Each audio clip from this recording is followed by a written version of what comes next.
A recent study suggests that our species has been getting dumber. Finally, I've asked every American to take the same steps you would take to prevent any other flu. Keep your hands washed.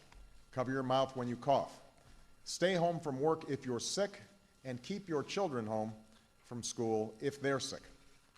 We'll continue to provide regular updates to the American people as we receive more information, and everyone should rest assured that this government is prepared to do whatever it takes to control the impact of this virus. The government now believes roughly 8 million children have come down with the virus. In addition to the 540 who have died, 36,000 have been hospitalized. Among adults 18 to 64, there were an estimated 12 million cases, 53,000 hospitalizations, and almost 3,000 deaths. If this year of tsunamis, earthquakes, and hurricanes has taught us anything, it's that worst-case scenarios do sometimes happen. Now, with winter upon us, the latest thing to worry about is the avian flu, a particularly deadly bird virus that is ravaging the poultry industry in Asia and has, on rare occasions, infected humans, killing half of its victims. Fewer than 100 people have died worldwide, yet the World Health Organization calls it the most serious health threat facing the planet, greater than AIDS or tuberculosis.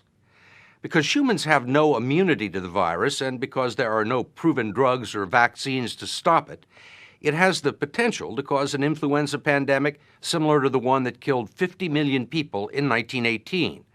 It may not happen, but billions of dollars are being spent to sequence its genes, track its movements, and slow its progress in what many people believe could be a race against time.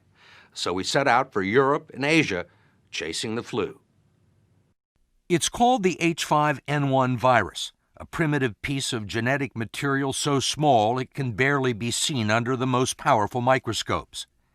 Like all flu viruses, it is constantly evolving, and every day scientists record the latest changes as it moves silently around the globe in the bellies of birds. Realistically, is the Cambodian government and the Ministry of Health up to that kind of an operation?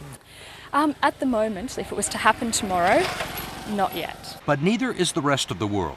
If H5N1 were to become highly contagious in humans this winter, it could spread to every country in the world in a matter of months. There is no way that governments, health organizations, and pharmaceutical manufacturers would be able to produce sufficient amounts of the strongest antiviral drugs or vaccines to contain it.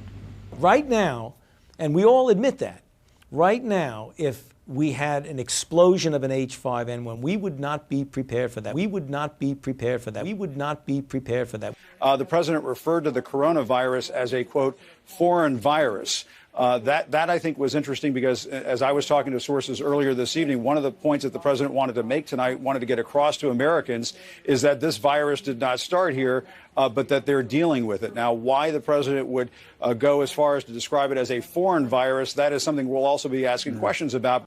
At least 6 people have died from the Wuhan coronavirus. The Wuhan coronavirus has now surpassed the 2003 SARS outbreak and the number of lives it's claimed. Having to deal with it, the total number of deaths from the Wuhan coronavirus, it's now surpassed the SARS outbreak. There are now 11 confirmed cases of the Wuhan coronavirus. New information about how the Wuhan coronavirus is spread. Okay, why do you keep calling this the Chinese virus? There are reports of dozens of incidents of bias against Chinese Americans in this country. That they are furious with the Chinese government. That's because, just as you said, John, they are now claiming that potentially the U.S. military could be to blame for the Wuhan virus, which originated, as we know, in Wuhan, China.